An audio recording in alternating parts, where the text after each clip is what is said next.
Selamat malam, selamat jumpa kembali di Revolvere Channel. Merdeka! Setelah hiruk pikuk pilkada langsung serentak yang baru lalu, yang membawa berbagai macam cacat demokrasi, diantaranya adalah money politik yang secara masif berlangsung di tengah masyarakat. Baik itu yang tingkatannya 20.000 sampai kemudian ratusan ribu. Konon di Kabupaten Kudus besaran money politik tersebut sungguh fantastis. Per kepala berkisar sekitar 300.000. Padahal hak pilih di sana adalah 600.000. Ini sungguh luar biasa. Berapa habisnya biaya untuk menang bagi seorang kandidat calon bupati? Namun terlepas dari itu semua, besaran biaya pilkada tersebut, baik yang kasat mata maupun yang tak kasat mata, kemudian kita berhitung berapa sih sebenarnya pendapatan sah bupati begitu dia terpilih. Kalau besaran biaya pencalonan yang tak kasat mata saja sudah puluhan miliar, tentunya kita jadi berhitung dong.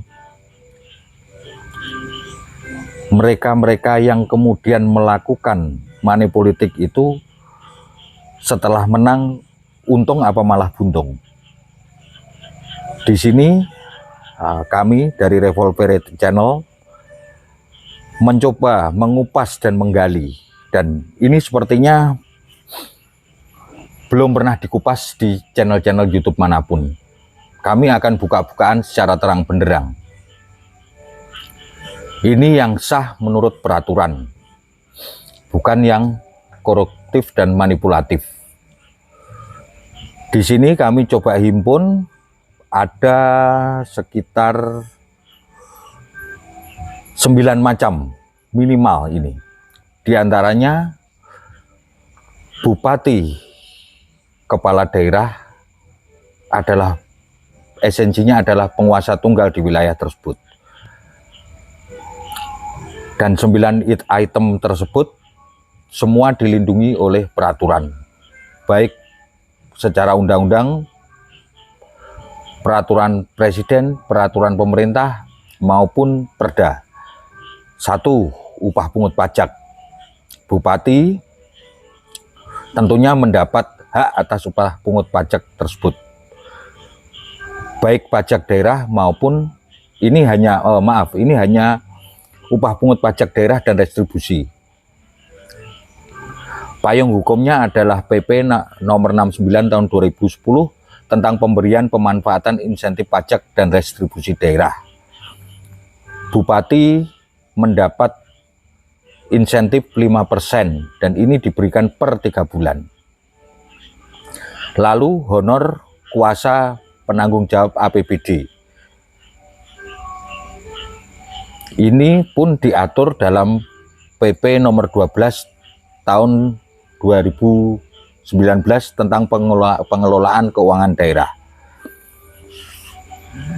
Tentang besarannya variatif. Ini pun juga akan ada perda yang mengatur di bawah PP tersebut. Masing-masing daerah tentunya bisa terjadi berbeda-beda. Kemudian ada lagi biaya penunjang operasional kegiatan bupati.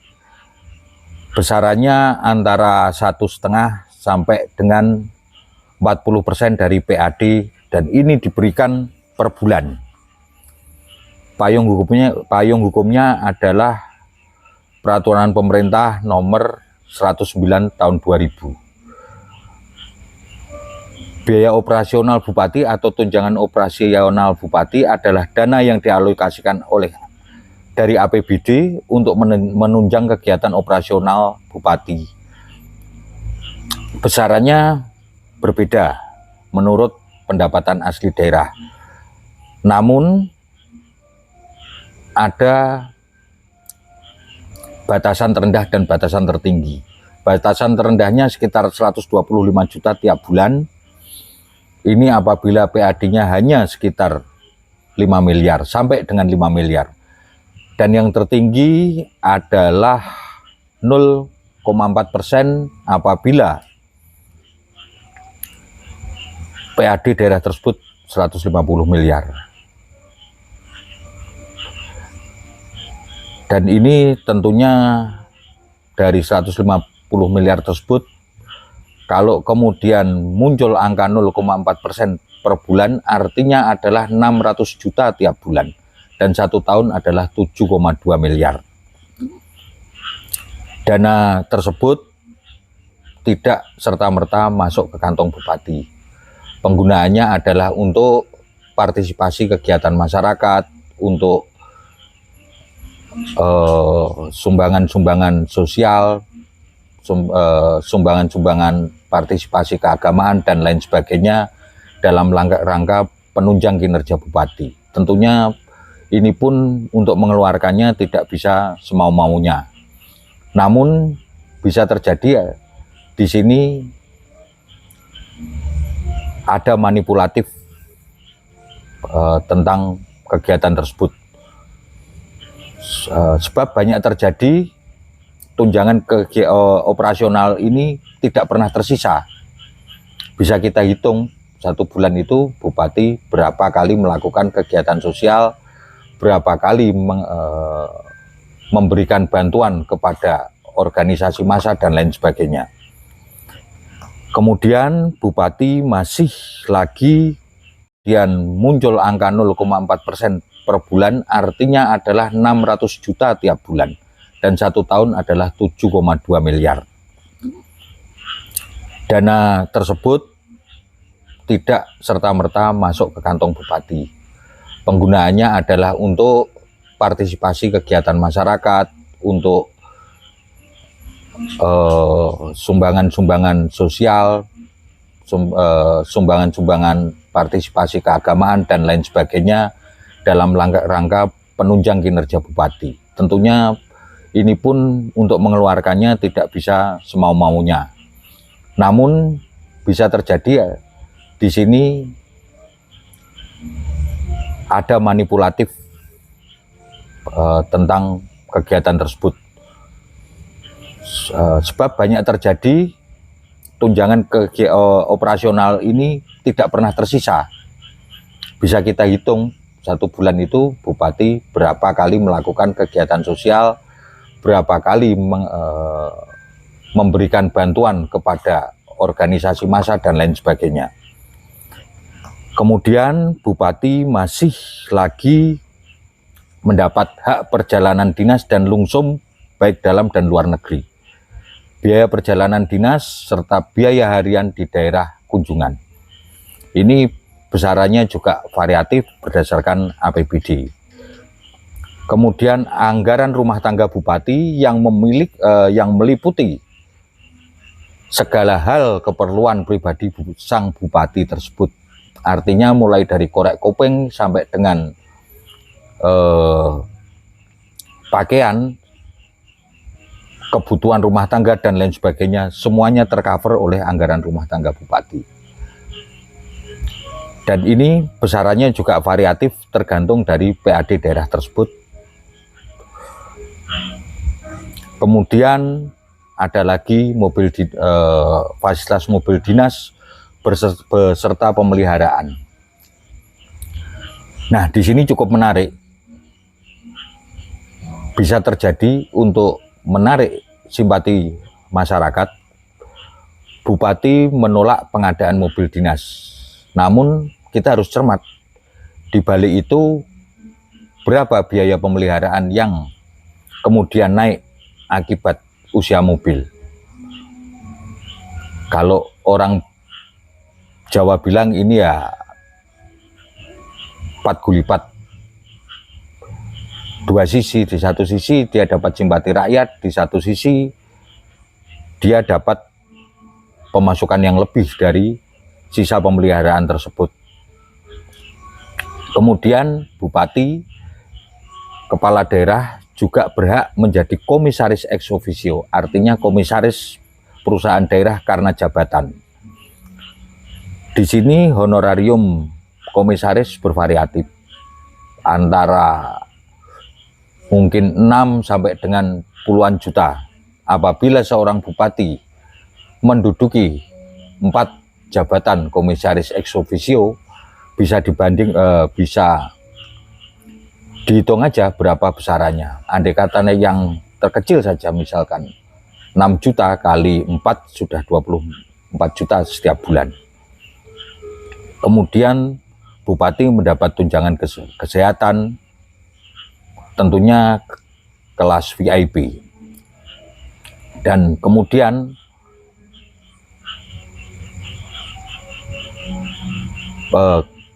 variabel-variabel tersebut di atas masih kemudian ada lagi take home pay bupati setiap bulan. Ini meliputi tunjangan kinerja, gaji, kemudian mungkin juga uang rapat dan lain sebagainya, honor rapat dan lain sebagainya. Kisarannya take home pay include gaji itu ya mungkin juga sekitar 100 juta. Jadi kemudian kalau kita global keseluruhan item-item tersebut, dan mungkin juga mohon pemirsa untuk mengkoreksi dan menambahi apabila ada yang kurang di kolom komentar. Apabila kesemuanya itu ditotal, bukan niscaya penghasilan sang bupati tanpa korupsi berkisar antara sekitar bisa mungkin mencapai 1 miliar setiap bulan. Penghasilan terbesar adalah dari upah pungut pajak, honor kuasa dan penanggung jawab APBD, serta 4 kali lipat biaya tunjangan operasional bupati. Ini nilainya bisa terjadi sangat fantastis. Dan ketiga item tersebut tidak pernah dan hampir dikabulkan kepada publik. Karena ini terus terang aja lebih menyangkut kepada teknis. Karena ada beberapa sandaran dan payung hukumnya. Mulai dari PP sampai dengan Perda yang mengatur semua itu. Di sini bisa kita lihat saja, misalkan pajak daerah serta restribusi dalam 1 bulan itu kisarannya sekitar 40 miliar aja. Berapa upah pungut pajaknya? Dan itu menjadi hak resmi masuk sah ke kantong sang bupati. Jadi tidak heran apabila kemudian penghasilan resminya saja satu bulan maaf, di kisaran 1 miliar, berlomba-lombalah orang kemudian mencalonkan bupati dan kemudian menaifkan kaidah-kaidah demokrasi yang ada dengan menggunakan politik uang. Kita cermat, uang yang menjadi suap kepada masyarakat tersebut dapat dengan mudah dalam 1 tahun diminta kembali oleh sang bupati dengan dalih kenaikan PBB misalkan. Misalkan kemarin sang bupati menebar uang per kepala 50.000. Kemudian dia bersama dengan DPR menaikkan angka pajak bumi dan bangunan rata-rata misalkan 100.000 saja. Kembali lagi, tentunya rakyat yang tidak sadar akan menjadi korban lagi, di mana sang bupati yang kemudian dengan pengeluaran begitu fantastis dan yang sanggup adalah oligarki bisnis untuk mengcover itu semua, untuk mengcover biaya tersebut. Dan korbannya yaitu tadi sudah saya sebut di atas, kembali lagi korbannya adalah rakyat. Di sini rakyat harus cermat, karena sewaktu-waktu, tidak sewaktu-waktu, dalam tempo 1 tahun pun uang tersebut bisa diminta kembali oleh pimpinan wilayah di mana saat dia mencalonkan diri kemarin menabur money politik secara masif. Ingat, kenaikan pajak bumi dan bangunan, kenaikan restribusi, apapun itu, tentunya juga menaikkan nilai upah sang pimpinan. Sebenarnya tidak masalah, namun penggunaannya harus cermat, serta kualitas pimpinan yang telah menerima upah demikian besar dari rakyat langsung bisa dipertanggungjawabkan, sehingga tidak terjadi sistem untung rugi dalam pencalonan kepala daerah selanjutnya. Kalau ini dibiarkan, rakyat tidak cerdas, kemudian tidak mengerti hak-hak dan penghasilan, hak-hak dan pendapatan bupati, selamanya rakyat akan dibodohi dan selamanya rakyat hanya akan berharap suap. Patut dicermati di sini, biaya operasional, biaya tunjangan operasional bupati ini banyak bisa dikeluarkan untuk kegiatan-kegiatan yang bersifat kemasyarakatan dan kegiatan-kegiatan yang bersifat keagamaan, misalkan mendatangi pengajian dan lain sebagainya. Kemudian sang bupati wajarlah memberikan partisipasi dan lain sebagainya. Biaya operasional bupati ini, hak, kewenangan, dan pengelolaannya ada di tangan sang bupati. Artinya uang 600 juta misalkan, itu bisa dinilai habis apabila sang bupati menghendaki uang tersebut habis. Dan ini jarang kemudian dicermati oleh masyarakat. Lalu kemudian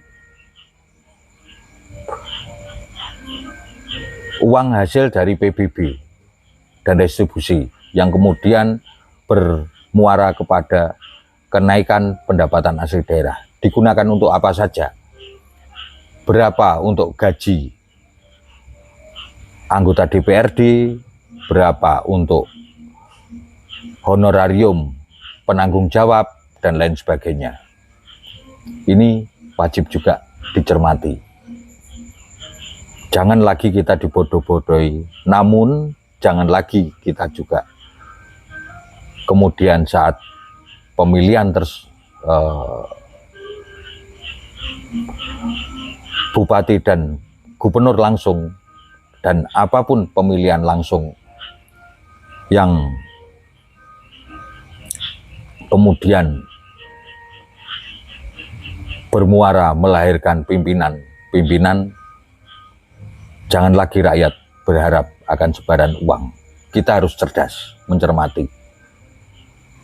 Itu yang pertama. Yang kedua, dengan penghasilan yang demikian fantastis, sangat memalukan apabila seorang bupati masih juga kemudian melakukan gratifikasi dalam hal apapun. Dan yang paling mudah adalah dalam hal rotasi jabatan.